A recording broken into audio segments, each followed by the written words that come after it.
Hey guys, welcome back to 3D Japan. Today we've got another box to open up. This is the Atomstack, what did it double check? The P7 M40.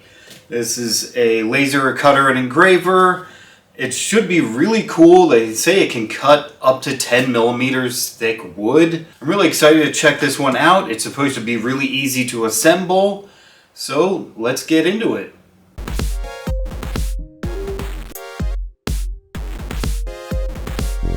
Alright, my friend Pokey here, poking, but he'll be doing some slicing right now. He sliced his box open. This was sent to me by the Atomstackofficial.com website, which I believe is actually a reseller, but they're an official reseller. So let's get this open. Big thanks to them for sending this over. Turn this around. Okay, get her opened up.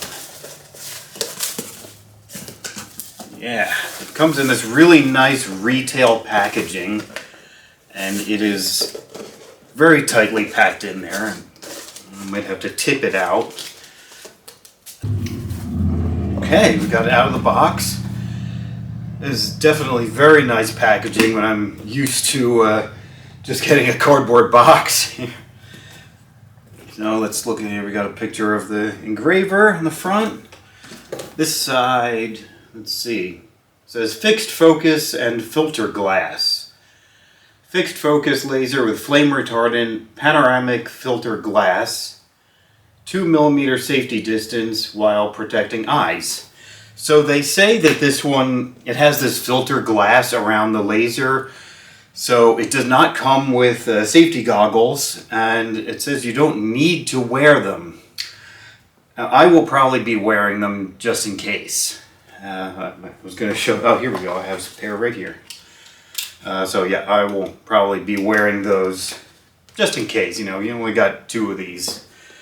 Alright, the other side, we got another picture. This side, application, Atomstack high performance engraving machine. You can use it to engrave wood, metal, glass, ceramic, acrylic, etc. Cut wood, acrylic, bamboo, leather, sponge, cloth, etc. More applications are waiting for you to discover. It shows pictures of wood, paper, acrylic, cloth, rubber, leather, bamboo, metal, and slate. Okay, let's see what's in the box. Anything underneath? No, just black down there. Okay, how do we get you open? These things.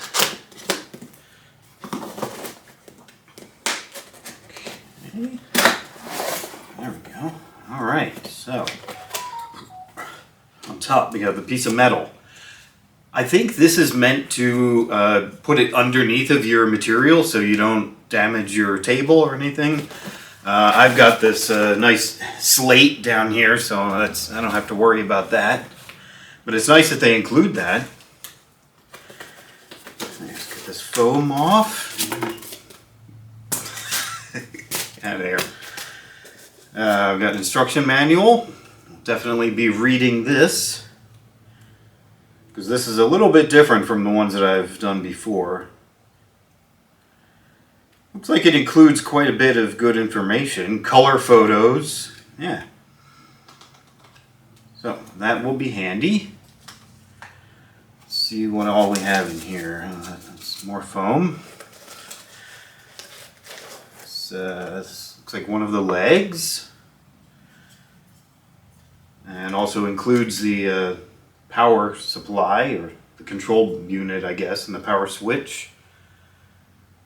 Let's see, yeah, we got a couple of plugs on there, USB and power, and what looks like a phone cord style plug. Okay, more foam. And out here looks like the laser unit.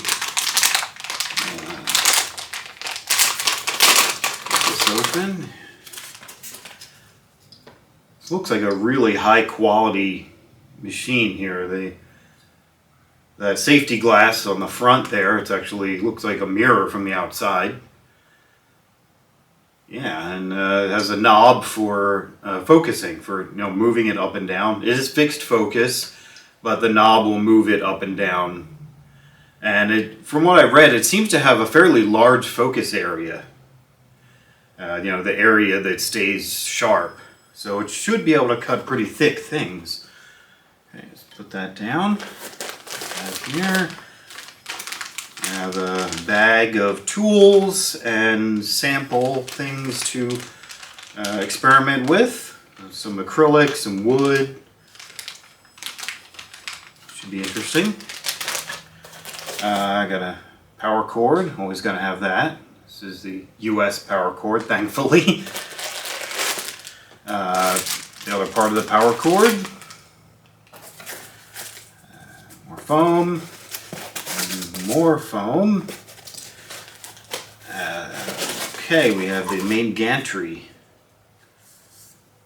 Everything in this is really sleek and professional looking. It looks really cool. Like nice rounded corners and edges on here. Very nice. Okay, start making some room here.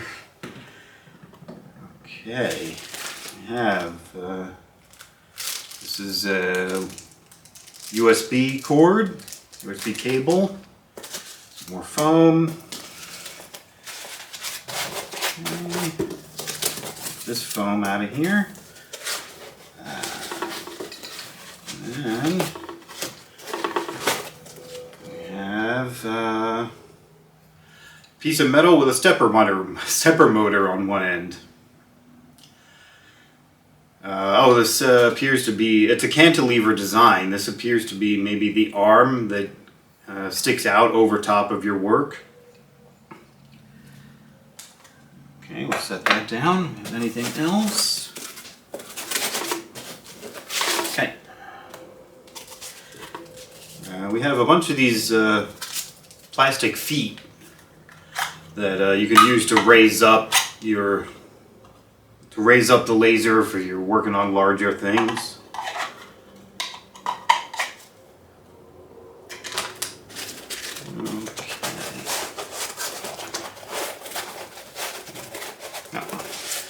Here we have the other leg. I knew there had to be another one. Alright, set that down.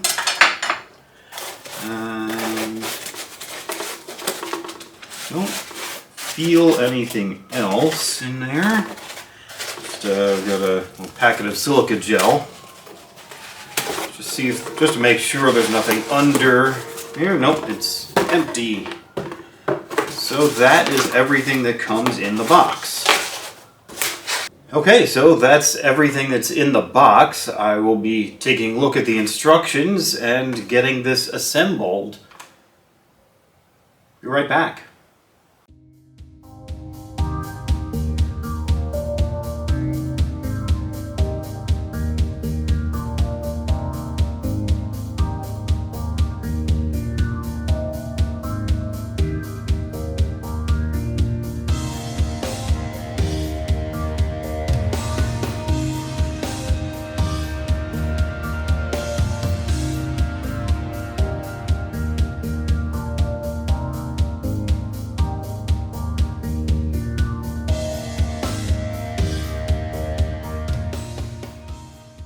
So I've been having a great time with this laser. I've been doing a lot of testing, but before we get into that, let me talk about Boku. This is a Japanese subscription snack company.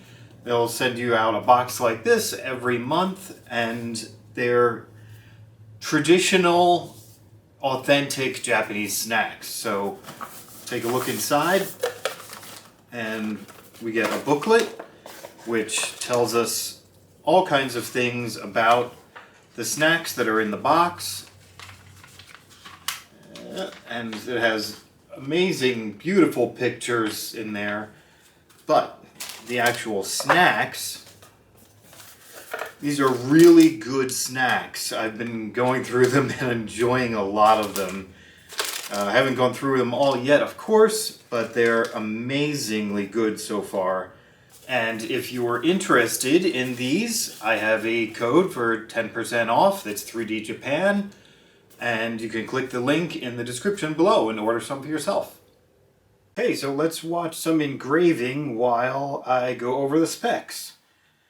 It has an engraving area of 200 by 200 millimeters. However, I discovered, at least in Lightburn, you need to use overscanning, or else it ends up really dark on either side. And so really the total is 196 by 196, I found out. The electric power output is 40 watts. It's basically how much power it's using. How much actually comes out of the laser is 4.5 to 5.5 watts. The wavelength, if that interests you, is 445 nanometers plus or minus 5. Engraving accuracy is 0.01 millimeters. That's what they say. I don't know, we'll see. Focusing method. It is a fixed focus laser. So that means there's no turning the laser itself to focus. You slide it up and down, which basically is focusing. So it's funny to call it that. Anyway, it has a little protective cover around one side of the laser. So 3 sides are completely solid metal and one side is open with a cover on it. This supposedly protects your eyes, and it seems like it maybe does, but I still prefer to wear safety glasses just in case. They also point out that it might help prevent your pet from trying to grab the laser dot. Which is funny, I wouldn't have even thought of that, but yeah, if you have a cat that jumps up on there, it might see the laser dot and think that it's just a laser pointer toy and try to get at it and then horribly burn their paw. So that is good that it's there for that purpose. Let's see, the software that it uses is Laser GRBL or Laser Gerbil or Lightburn. And that's pretty much it.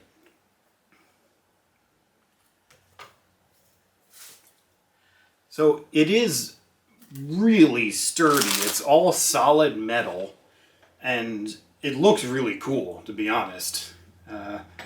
But it is really sturdy, and for some fast speeds, it did not really walk around the table, but I did notice my table itself was wobbling quite a bit. My table isn't exactly the most sturdy. I did notice this cord that goes to the PC is not very long. So your laptop or computer has to be kind of sitting right next to it. Okay, so let's look at some engravings and cutting that I did. So of course I started off with this little 3mm plywood and did a test grid as I always would. And from that, I did some more tests and ended up trying to make this Pikachu that I attempted to cut out, and this wasn't quite enough, so I increased the number of passes for the cut, and I ended up with this one. It actually cut out very nicely, and it's really cute. But there's one problem which also came up later, is let's look at the laser module. Okay, so on the Orturs LaserMaster Pro and the LaserMaster 2, you use this cylinder to check your focus. You lower the laser module down until it touches the top of the cylinder, which is fine. But then on this one, we have this card, which is basically as thick as a credit card. So put it under there and lower the module down until it touches the card. You take the card away. The problem with that is it leaves maybe a millimeter or so between your material and the laser module. So if you're using wood that is ever so slightly warped, this thing is going to move around and hit it and move the wood around. And that is what happened with my Pikachu here. It very slightly moved it, and so you can see the lines that make up the Pikachu character are kind of doubled. I'm pretty sure that's what happened. I couldn't find any other reason why the lines would be doubled like that. So, put that down. And then I moved on to some thicker wood. So, you can see here I did a bunch of squares trying to test what my settings would be to cut it out. And I finally did get a cutout square. And 5 millimeters, again, that was at a 75% power, 75 speed and 100% power with 4 passes. I don't remember how long it took to cut through that. It was maybe 5-10 minutes, not too long. Yep, here's the test grid I did over here. And I did some of these images of Rey from Star Wars, and it came out okay. But then I wanted to attempt using some borax. So I treated the wood with the borax, and it came out a lot better, very dark. And so after I did those, they were really dark, and I knew there would be some soot on there, so I tried to clean it off, and as you can see, it smudged all over. So I still have to work on how to clean the soot off properly. So after I did that, I thought, let's try and do that really big and make it as big as this can. And that's where I learned that you can't do the full 200 millimeters squared. It's 196, and I came out with that, which I think looks amazing. I haven't tried to touch this at all as far as the soot, so you can see it is really dark, and I think it looks pretty good. So I'm afraid to touch that, and I don't want to smudge anything, but yeah, it looks great as it is. Okay, so I moved on to some tiles and ceramic tiles. I did do some tests, test grids, and chose what looked like the best settings, and then I did this Torii gate, which is my own design. This took 44 minutes. It's good, but it could be better. I'm going to have to experiment more with that. We've got some vertical lines on there. So, yeah, we'll have to do some more testing with that and see what I can come up with. Then again, I moved on to slate coasters. So that is raw slate, didn't have to paint it or anything. Just did my test, and I found out, just like with the Orturs, that the range doesn't really matter a whole lot. They kind of all look very similar. So I picked what looked like the best one, and I came up with the Thundercats logo, which I did spray this with polyacrylic. I gave it a couple of coats of that so it's nice and shiny. Hopefully you can see that. But I think that came out looking really nice. But yeah, I think that's all of my testing. Oh, I did forget to mention the Pikachu cut wood did take 39 minutes total. The Torii gate tile took 44 minutes. And this big Star Wars image took an hour and 25 minutes. And you can see some false starts at the bottom here. That is, again, because the laser bumped the wood. And so I had to readjust the focus, and then it worked out all right. But yeah, that's it. I have a lot of other materials that I want to experiment with. I want to try doing metal. I'll use some of these samples to test, and we'll do another video with some more of these materials. There's non-woven fabric is in here. There's some acrylic. I would really want to try metal. Supposedly it can engrave metal really well, so I'm excited to try that.